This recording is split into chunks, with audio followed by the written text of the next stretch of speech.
Joy, I think we're having some tech issues.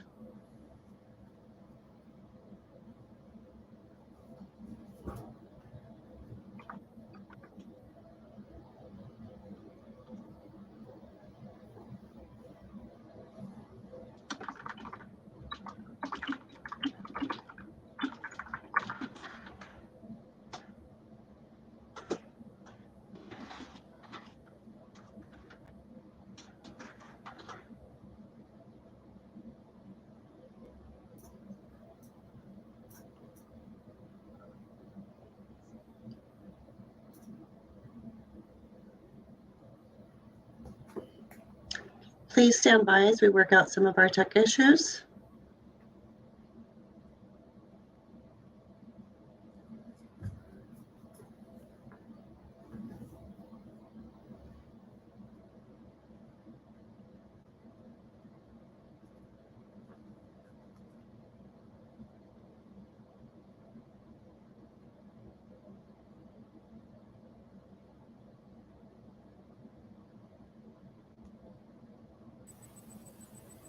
Can you hear me now? Okay. Yes, we are good to Let's go. try this again. I apologize for that. Good evening, everyone. My name is Joy Murphy. I'm the Director of Learning and Engagement at the Eisenhower Presidential Library and Museum. Welcome, and I'll introduce. My name is Joy Murphy. I'm the Director of Learning and Engagement.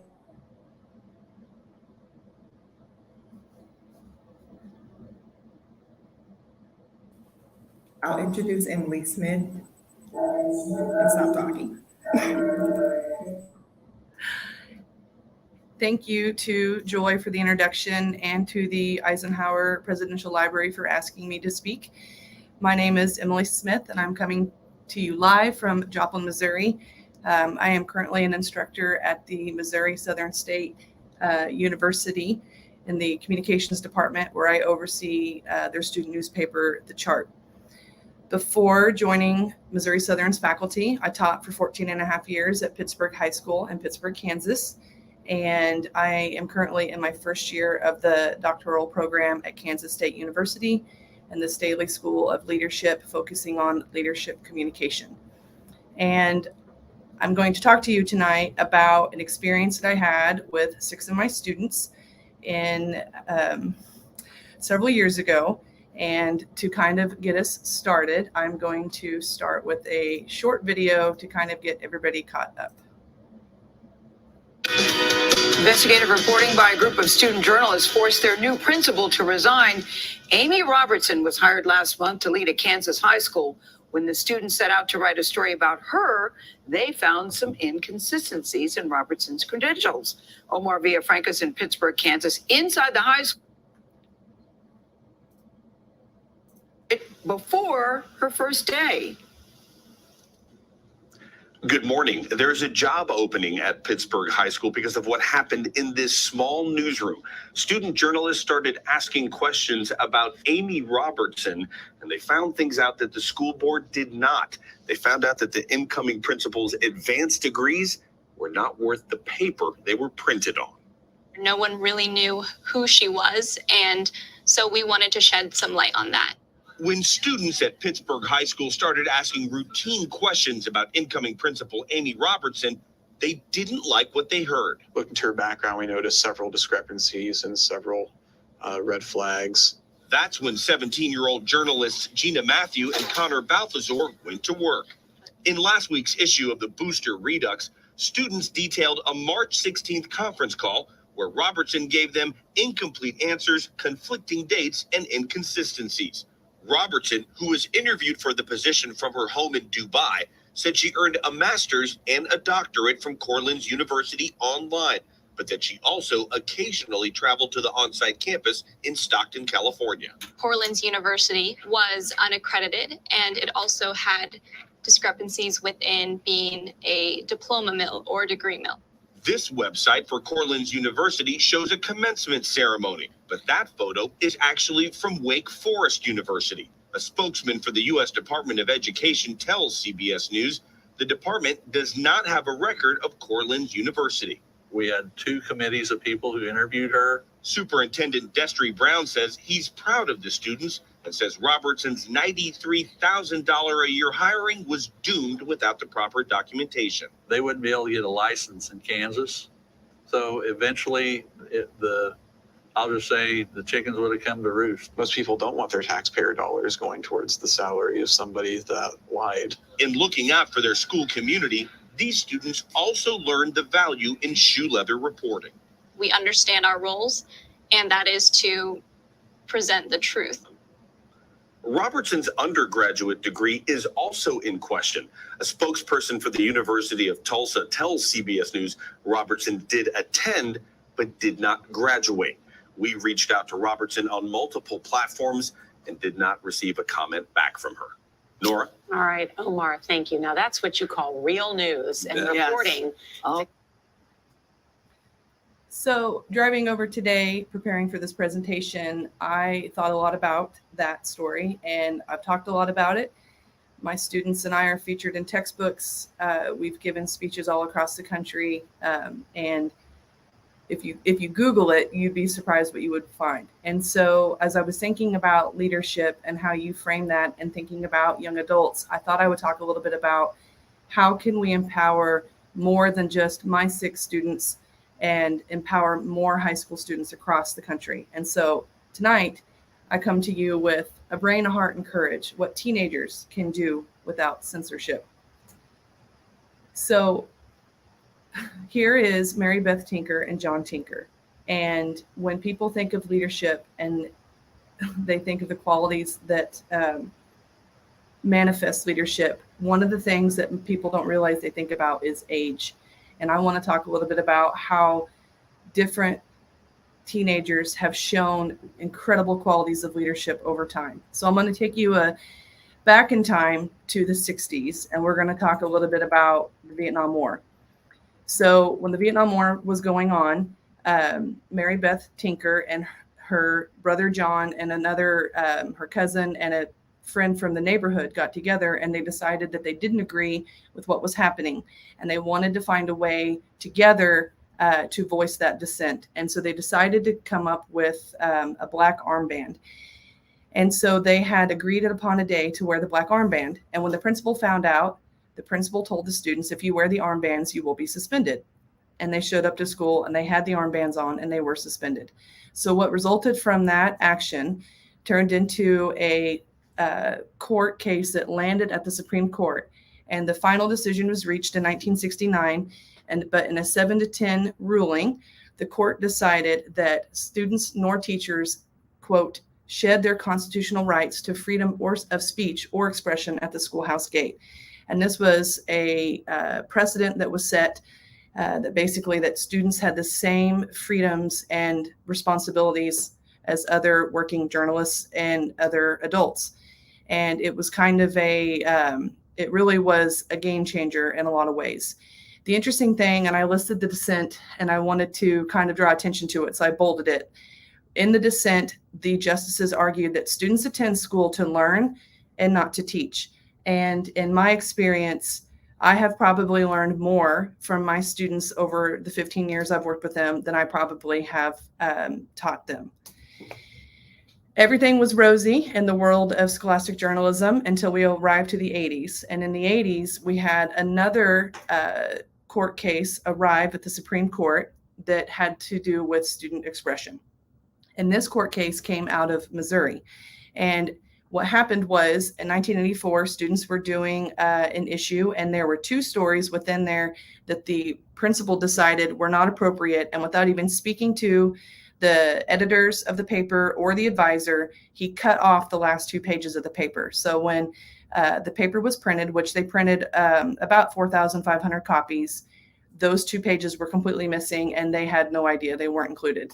So why did the principal, without talking to any of the stakeholders involved, why did he decide to cut those pages? Well, 2 stories he felt like were inappropriate for students. The first story was about teen pregnancy and had interviewed 3 different female students who were teen moms.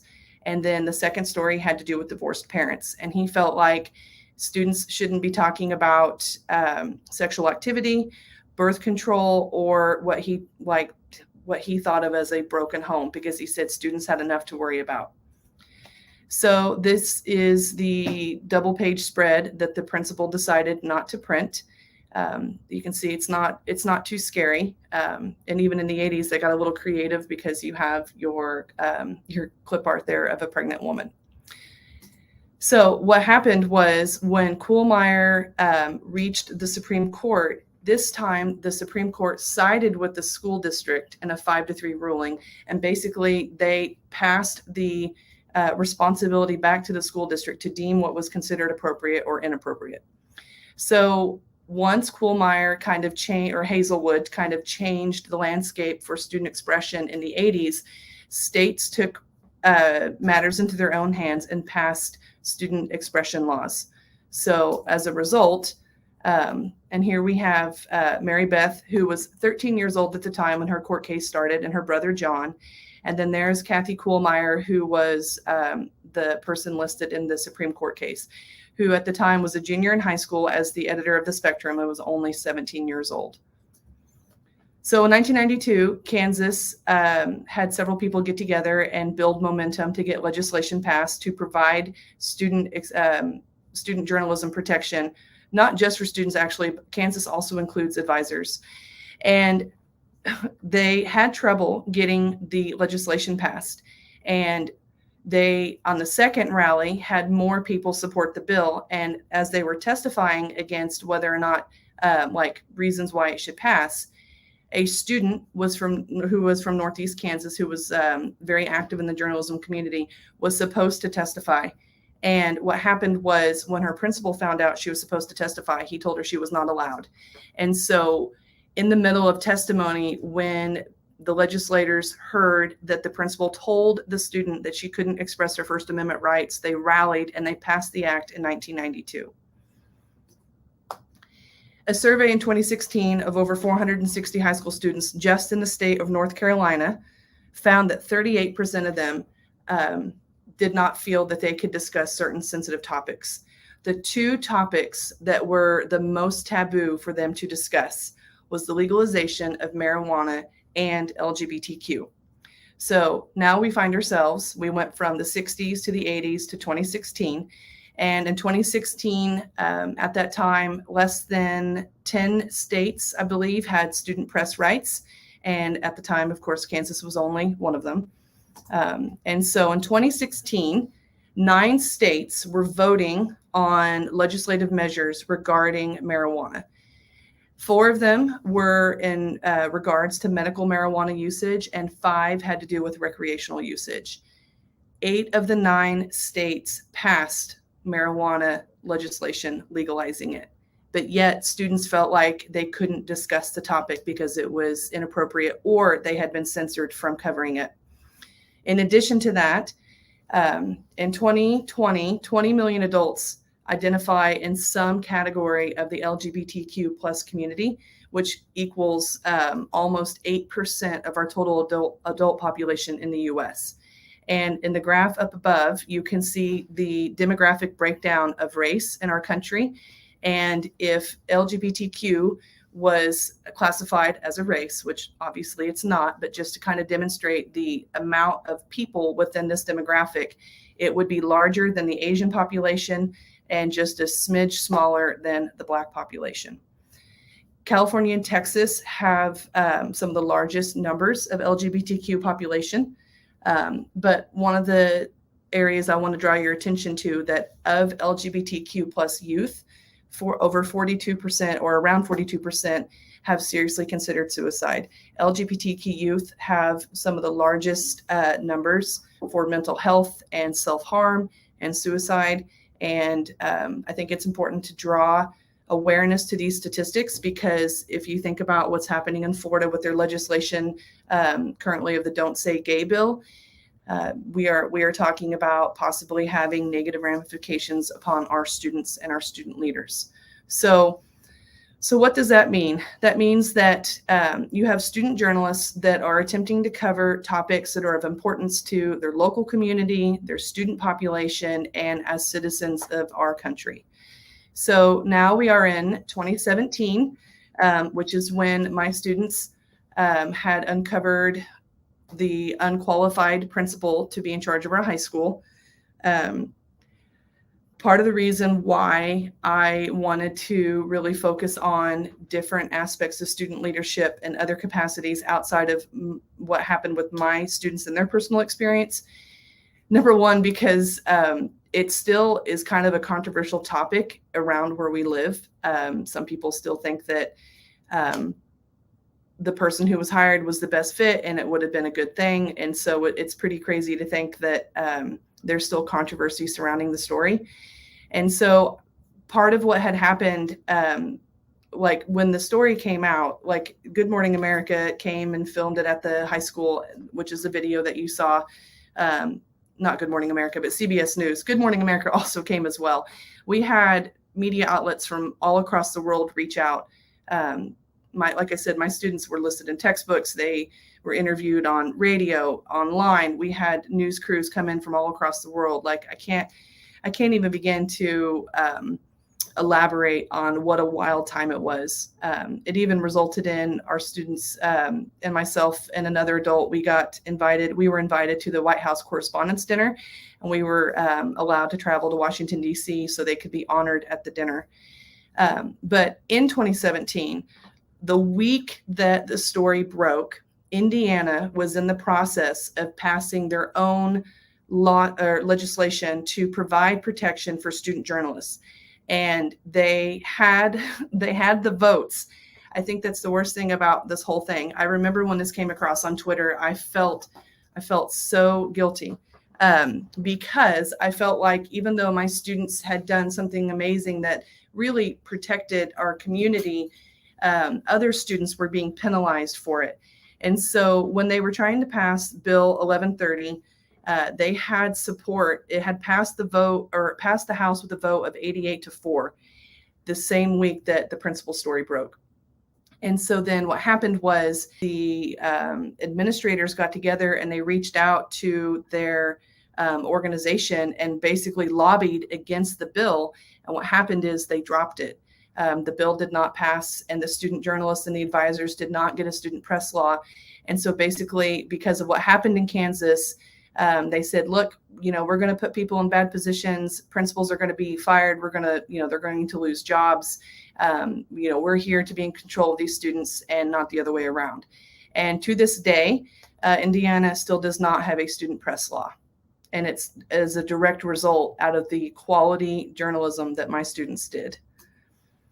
So in 2016, like I said, we had students that didn't feel comfortable talking about marijuana. And currently in 2022, you can legally buy marijuana in more states than where students can practice journalism with press freedom rights protections. And so I think that I just think that's kind of a mind-boggling statistic if you think about it like that, about how in 2016, you had 9 different states, that had proposed legislation, and then they weren't even comfortable reporting on it or talking about it because it was deemed inappropriate for students. And so there's kind of a visual on that. So here we are, we're back in 2022. And so let's talk about these shenanigans that students are doing that are making adults so uncomfortable, because I advised for over a decade, and my students wrote multiple stories that I could talk to you about, multiple national award-winning stories that really had an impact and caused change. So several stories that they wrote, and the ones that you always thought were not going to be controversial was what always ended up being controversial. From writing about changes in the math curriculum and how stuff was being taught, to standards-based grading at the middle school level and how and if it was preparing students to be successful at the high school level. Those were very controversial stories. Overcrowding at lunch and things of that nature is usually something that can be deemed controversial just because it makes people uncomfortable. However, as results out of those stories, my students were able to enact change. So when they wrote stories about how lunch was too crowded, what happened was the administration went back and they reviewed the lunch situation because students didn't have enough places to sit. The last lunch of the day didn't have enough food available for the students that were in that lunch period, and they shifted the population around to make it fit better. Another example was several years ago, we had a student who was crossing the crosswalk after school in front of school, and they were hit by a car that was going over 40 miles an hour. And the driver, who was also a fellow student, was found to not be at fault. And I had a student write a story about the dangers of the crosswalks around our school. And she talked to our Kansas Department of Transportation. She talked to the city of Pittsburgh, the city manager. She talked to the school district, the superintendent. And what we found out was that basically there was a lot of different factors at play, but miscommunication being one of them. And as a result of the story, they ended up instituting a school speed zone, lowering the speed limit during the day, during school hours. They repainted all the crosswalks and put up flashing signs. They put in a 4-way stop, and they changed the traffic flow after school for how they exited. So lots of changes came out of just one story. One last story of impact that I can think of most recently was I had a student do a story over the foster care system in Kansas. It won first place in the nation for feature news. And it actually, as far as analytics on our site, it had over, several thousand views because people all across the country were reading it because of the information. And it told the story of a student, one of our, at the time, a current student who had slept in the KVC office for 28 days and was sleeping on a blow-up mattress and then showering at a local college because one of the employees had a spouse who worked at the local college. Like, this was the environment that was being provided to a student. So the next slides that I have to share with you are some examples. These are award-winning stories or designs from high school student journalists from across the country discussing different topics. So just to kind of talk about the different stories that they're writing about that make people so uncomfortable. So this was a story from Atlanta, Georgia. It got 3rd place for news writing, and it covered how government employees were surviving the longest government shutdown in American history. So, that's getting pretty radical in my opinion, talking about historical impact. This was an example of a story that got 4th place discussing how there should be more diverse representation in education. And if you think about some of the different legislation and topics, the talking points that are in the political landscape today, you could apply this to critical race theory. But I think that you could also consider the importance of diverse coverage for students when they're reading literature and things like that and discussing history. Here are some examples of some coverage. These are front page of news magazines. And we have 2 from Kansas and 1 from Texas, but covering the George Floyd protests, climate change, and then also abuse within the medical industry, people being abused by medical providers, which I would say are some pretty high-level topics for students. And all of the art and design that you are looking at as well were also designed by high school students. All of these examples that I will be sharing are 100% high school student made, which I just think is amazing, because I feel like this is something you could buy off of the shelf at the supermarket.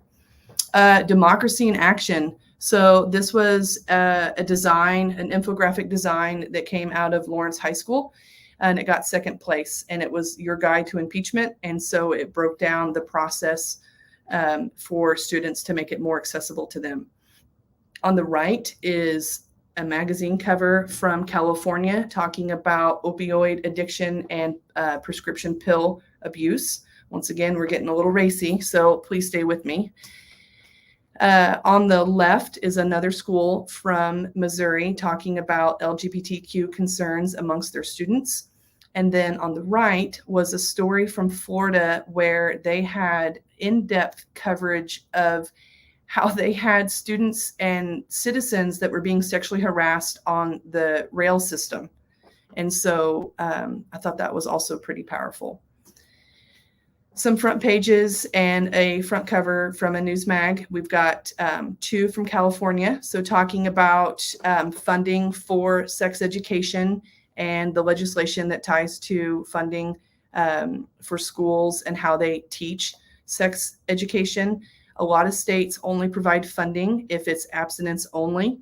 And so school districts are required to follow the state formula for abstinence only education if they want to get certain types of funding. And then the middle one is about the California wildfires. And then the one on the right is about employers taking advantage of high school students. I thought that was an incredibly powerful story. When I know that the last several years that I was in the high school classroom, I had many students that were student employees, and the amount of phone calls that they were getting during the day from employers insisting that they leave school early because they had to come cover somebody's shift. It happened very frequently. I had students on many occasions, they would get parent excusal to go to work. And so I think that it's really great that the Tiger Print out of Blue Valley High School in Overland Park, Kansas covered that, because unfortunately, that's just one example of I've seen where adults really attempt to coerce younger students or younger adults into doing what they need them to do where they want them to do. And so why talk to you about all of these things about student journalism? Well, it's been documented through several different areas of research that students involved in journalism do better academically. They're also more involved with their communities and are more civically engaged. They're also more inclined to vote.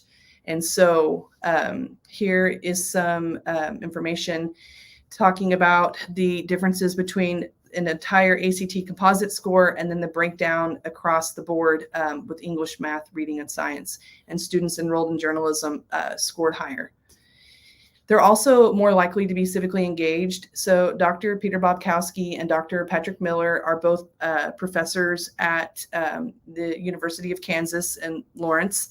And they did an in-depth study where they interviewed over 10,000 high school students, and they surveyed over 800 schools. And they talked about the different qualities and interest areas, and they compared the students that were enrolled in debate, student government, and journalism. And through surveys, they found the information that students who were involved with journalism were 9% more likely to be voters. And they also had much higher instances of community engagement and community service. Journalism also has statistically been proven to empower urban and minority youth. And it's through addressing key community issues that impact them. It's because it teaches them how to navigate the system and ask questions and to analyze data and how to apply that. And so it really does empower students to feel like they are involved and can help with their community. So this is Malala, and Malala was the Time Person of the Year in 2013. And the reason why she is famous is because she started out when she was around 11 years old. She began blogging for the BBC and talking about what it was like to live in Pakistan under Taliban control, because they were in the process of closing all the girls' schools. And she was very outspoken and was a known activist for girls' education. And in 2012, she and a few of her friends were on a bus home from school after taking exams. And the bus was stopped and she was shot in the head as an assassination attempt. And she survived. She was only 15 years old at the time, and she was stable enough that eventually she got transferred out of the country and ended up in England and got health care and was able to survive. And in 2014, she was the youngest recipient of the Nobel Peace Prize at age 17. And so Malala, I think, has two of the best quotes when I think about student journalists and their impact on what they can do. Because with guns, you can kill terrorists, but with education, you can kill terrorism. And I think that if students had more opportunity to be engaged and involved with the learning process, I think that we would see so much improvement across the board on so many different things. Because The students that I have worked with in the past, and I've worked with hundreds of students of all different backgrounds, of all kinds of socioeconomic statuses, of all different races and cultures. And I think at the end of the day, students are no different than adults.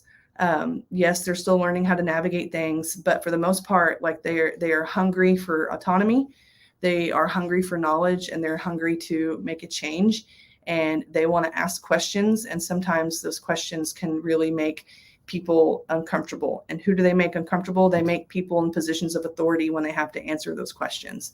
And so, and as Malala said, when the whole world is silent, even one voice becomes powerful. And I can tell you from experience that I have seen students transform when they do find their voice, when they feel like they can represent their community, when they feel like they can have an impact and make a difference. Because at the end of the day, I don't think of young adults as young adults. I think of them as tomorrow's adults, and they're going to be making difficult decisions, and they're going to be leading the way. And I think it's important that we learn how to empower them and give them the opportunity and the space that they need to be successful. And so this is, once again, a representation of where there are student press laws that provide safety for students and advisors. And if you think back to the map that I showed you about where marijuana has been legalized, whether medicinally or recreationally, and to think about how taboo marijuana usage has been over the years and how it has changed significantly over time.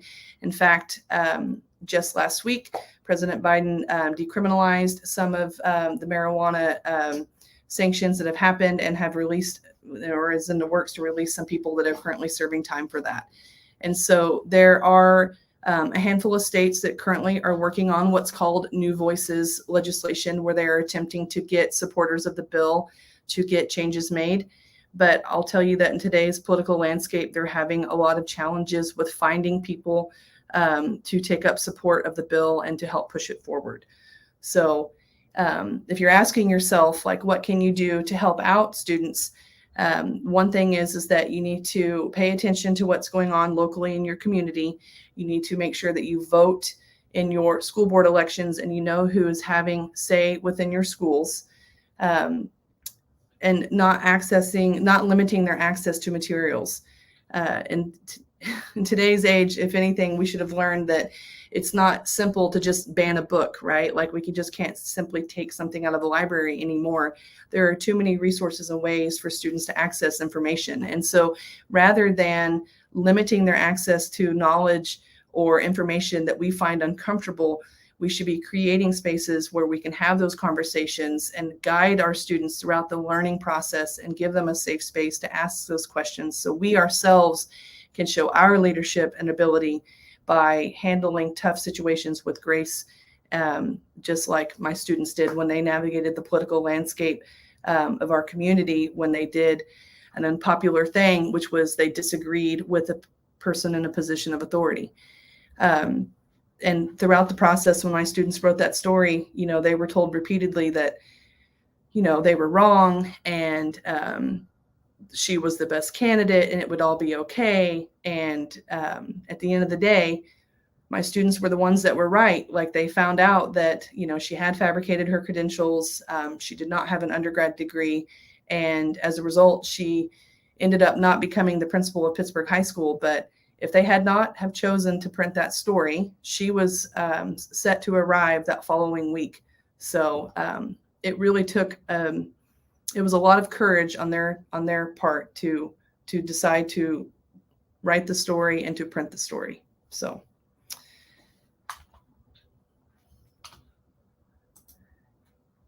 at this time, if anybody has any comments, I will happily take any questions that anybody has in the audience.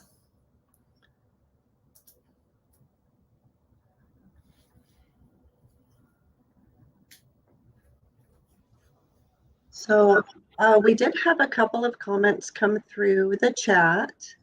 One question that came up was whether or not you found that student leaders are not listened to simply because they're young.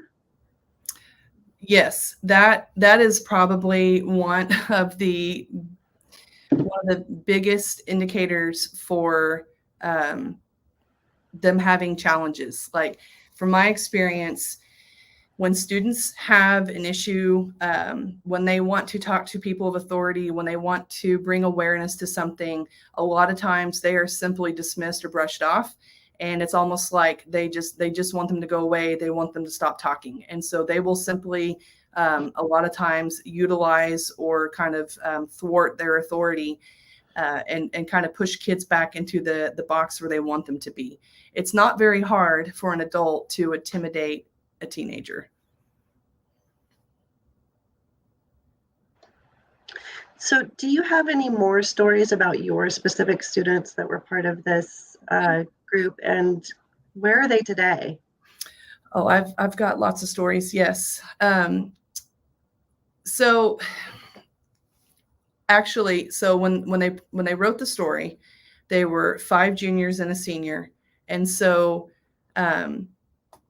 Pittsburgh has about 20,000 people in it. The high school currently, I think, is averaging right around 950 to 1,000 students. So it is not a small school by any means. It's actually one of the larger schools in the area, but in the landscape of Kansas, it's one of the smaller 5A schools with the classification system being from a 1A to a 6A. And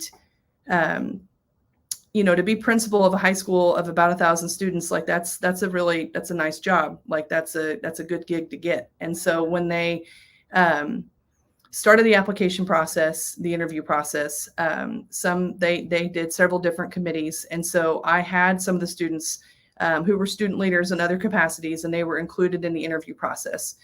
And so the whole experience was really kind of mind-blowing, because the person was selected and she was hired, and my first student, whose name was Maddie Baden, who was a junior at the time, had been on the interview committee, and she reached out and asked if she could do an interview because she was going to write a personality profile over the new principal. And the lady agreed. And so they began communicating, and it became very clear very quickly that she had some unusual answers to the questions. And so as the information flow kind of changed, the students started looking into things a little deeper, and they found out that the school that she had been in charge of in Dubai had been shut down in the middle of the year by like their version of the Department of Education for violations, and had been sanctioned. And so when they asked about that, her entire tone changed, and she emailed back and she said, upon further review, I feel your questions have been basically, she said that she was being disrespectful and it was inappropriate. And so she was forwarding all of their correspondence to the superintendent. And I remember that she included, because ultimately the superintendent will decide what information is put out in the school newspaper. And I kind of laughed a little bit, and I gave the laptop back to Maddie and I said, well, welcome to Kansas. And that was kind of it. So as the students kind of dug deeper, they just kept finding more situations that made them a little more uncomfortable. And so what happened was she sent a bunch of documents that had been, that appeared to have been redacted, but they actually had been just highlighted in black and sent in a Microsoft Office file. And it took the students about 4 seconds to figure out how to unredact. And after that, they just kind of kept researching and contacted the University of Tulsa. They really did a very thorough job. After they had compiled all their information, they came to me and they were like, we don't really know what to do about this. This really makes us uncomfortable. We're afraid that this isn't going to be a good situation. And I said, we can run the story. And they were afraid about what the impact on our school and community would be if they ran a story of that nature. And I said, or we can reach out to the superintendent and we can have a conversation with him and kind of share your findings, which is, journalistically not a standard practice and not what we do. But in that situation, they are student journalists. We are learning. We're teaching them how to make good decisions, how to handle tough situations. And in this situation, the students really felt like they could have ran the story, but they wanted to do the right thing. And that was that they wanted to give the adults the opportunity, the people in charge, to take over and make the decisions and handle it. And so we had the meeting, and he came into the room and he sat down, and they laid out, I mean, they looked like little attorneys. They had printed out all this information. They had highlighted things, and they had it all sorted and had it laid out for him. And he sat down and he, said, what's going on? And they just kind of started talking. They were very nervous. And when they got done, he said, it'll be fine. Just, trust my judgment. I've worked really hard on this. It'll be okay. And he kind of left the room. And when he walked out, like it was dead silent, and the students were really very concerned. And so ultimately what happened was he and I had a meeting with another person, and he was like, talk to her. He's like, have an interview. And so he set up a Skype for the students to talk to her. And we did. And they pretty much stayed up all night. They wrote out a script. They had all these questions. They had, they really wanted to give her the opportunity to explain and discuss what had happened with her degree program and things like that. And in the interview, she couldn't answer a single question. It was really, it was like about a 2-hour online Skype interview. The superintendent came in at the last minute, and he sat down on the interview. He kind of steered the entire conversation, which is not typically how we used to handle interviews. In fact, I myself didn't sit in on interviews. The students always did everything on their own. But because of the situation, I sat in the back of the room just to be there as a presence for them. And he kind of was the mediator between the candidate for the principal job and the students. At the end, when the interview was over and we had hung up, we still had, because we had a video camera rolling to cover all the footage, because it was kind of a standard practice to always record interviews. And since it was a Skype interview, we had done a video. And he basically was like, look, you got your answers. Like, that's it. Move on. Everything's going to be okay. He was really kind of terse with them and impatient. And that was spring break. And then we left. And I had students that went all over the country. And that was it. And when we left, they really, I think, thought they had planted the seed of doubt. They really kind of hoped that people, would talk and decisions would be made. And when we came back from spring break, decisions hadn't been changed, and, it was full steam ahead. And so the countdown was on until print date. And they basically wrote the story in about 2 days and got it on the page like minutes before our deadline was due.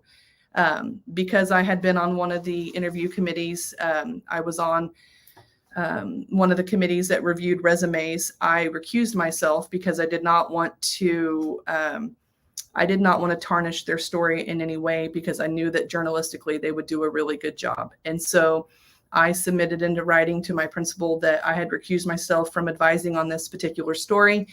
I had asked a very respected community member who was a graduate of Pittsburgh High School and a former Booster staff editor who was a professional journalist to kind of step in and guide them. She also had been a newspaper advisor for high school for a short time.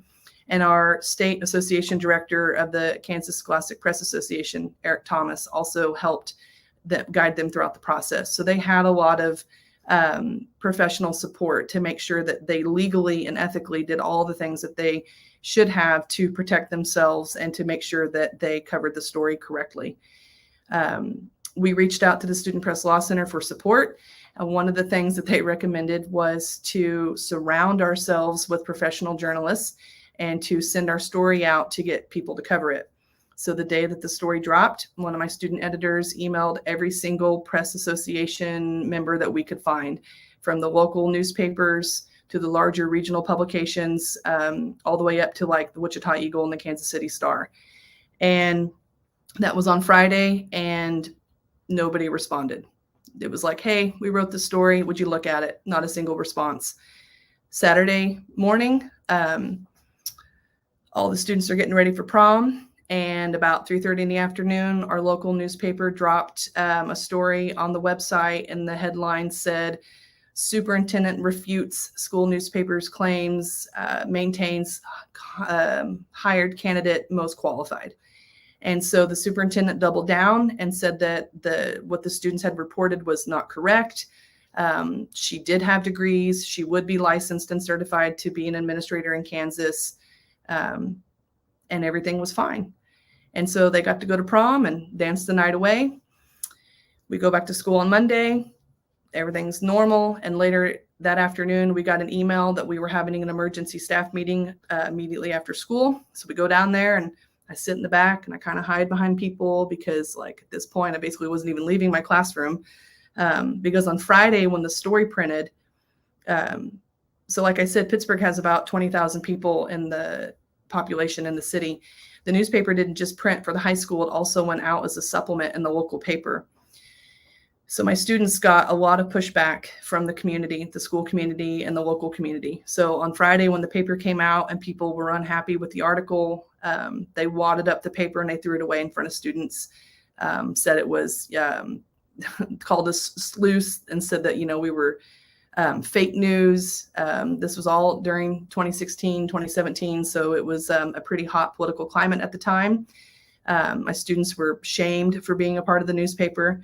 And our newspaper for years had been very successful at the regional, national level, had won many awards, staff awards, individual awards, many awards for writing. My students had done the best work possible in a variety of ways. And so for them to be told in front of their classmates that it's trash and they made it up and it's fake news and the superintendent would never do that, he's not that kind of person, that kind of thing, it was really hard for them. The social aspect, it was a very challenging time. I mean, I had students I never knew walk in the door and look at me and wad the paper up and throw it in my trash can. It was just kind of a common occurrence. So on Monday afternoon, when they announced they were having an emergency board meeting the following night, I was pretty nervous, not for myself specifically, because I knew because of the Kansas State press law that I personally, my job was safe. I mean, technically my job was safe, but it was just, I felt I was very worried about my students and their situation, because they were really kind of being singled out, right, as the enemy. So we go to the meeting on Tuesday, and the whole reason why the meeting came about is because Monday afternoon, I had been contacted by a reporter from the Kansas City Star. They were the only people who responded to the email that my editor sent out again on Monday morning and said, "Hey, we wrote this little story. Would you look at it?" And the reporter called me, and I remember being so relieved. And I was like, "Oh, thank you so much for picking up the story." She wasn't interested in the story. She was interested in how the students wrote the story. But it was the perfect combination, because what happened was the professional journalist for the Kansas City Star went back and she fact checked everything that my students had did. And so when her story came out, it was like, "Hey, these students wrote this story, but they're right. And look at all the things that they did." And so and that was it. It got put on the Kansas City Star website, and that was it. Well, Tuesday at the emergency board meeting, the board announced that she could not produce a transcript for her undergrad degree, so she was not qualified to be principal. That night, about 11:30, I got a call on my personal cell phone from the Washington Press, or the Washington Post. And the Washington Post had picked up off of the AP press wire from the Kansas City Star about our story. And so it was just one journalist sitting at a desk late at night, saw the press wire come through and thought, "That's interesting." And she reached out to me, and I connected her with one of the students. She wrote a story, put it on the website. And that was it. It was off to the races after that. We actually had the opportunity to tour the Washington Post while we were in Washington, D.C. At the Huffington Post paid for us. They invited us out as their guests for the White House Correspondents' Dinner, and set up tours for us at other agencies. So we got to see the Huffington Post. We got to go to the Washington Post, and several other places. And when we were in the Washington Post website or building, we were on a tour, and we got to see their newsroom where all their data journalists sit. It was a really neat place. And one of the reporters kind of turned around and they said, "Are you those people from Pittsburgh, Kansas?" And we said, "Yes." And they said, "You broke our website."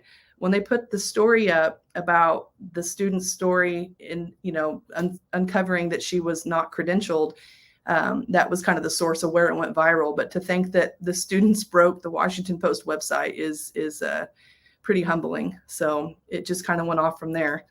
So that's kind of the verbal version of what happened. I could tell lots of stories about it, but ultimately, all the students have graduated college at this point. Trina Paul was the only senior at that time, so she graduated. She got a full ride to Swarthmore College, which was a private university, not private, it's a liberal arts school, I believe, in Pennsylvania, and she currently is working as a journalist in New York City.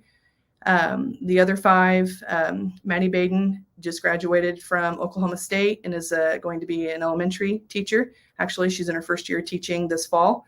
Callie Paninsky graduated from Kansas State University, is a first grade teacher in Garden City, Kansas. Gina Matthew went to Rice University and is working on international business. And then Connor Balthazar graduated from Kansas State, and he is preparing. He's applying to law school. And Patrick Sullivan graduated from the University of Kansas, and he is currently working in business. So they all got to come back for a whole nother year with a new principal, and that was a very uncomfortable situation for all of us. And I think they were all very relieved when they got to graduate and go to college. Wow, that is amazing. So as a leader for these young students that, a group of high school kids broke this major news story, but they weren't really even listened to until everything was fact-checked by a professional journalist from a major outlet. It took that for their voice to be heard. So from all of that experience, all the touring, all the interaction, the interviews and so on, I guess what would your advice be for other adults that are in these leadership roles of how to encourage their students, their young people to persist even when they're not being heard? I think that's a really good question, because I think part of the problem from what I have experienced from pushback is that a lot of adults, they don't want to encourage and push students to be leaders. Like, they want them to be leaders in the sense of, like, they want them to run the club, they want them to do the election, they want them to do the community service, but they don't want the critical thinking that comes with that, where they ask questions. Why did you decide on that policy? Where is the money going? Who is that helping? How is that going to change?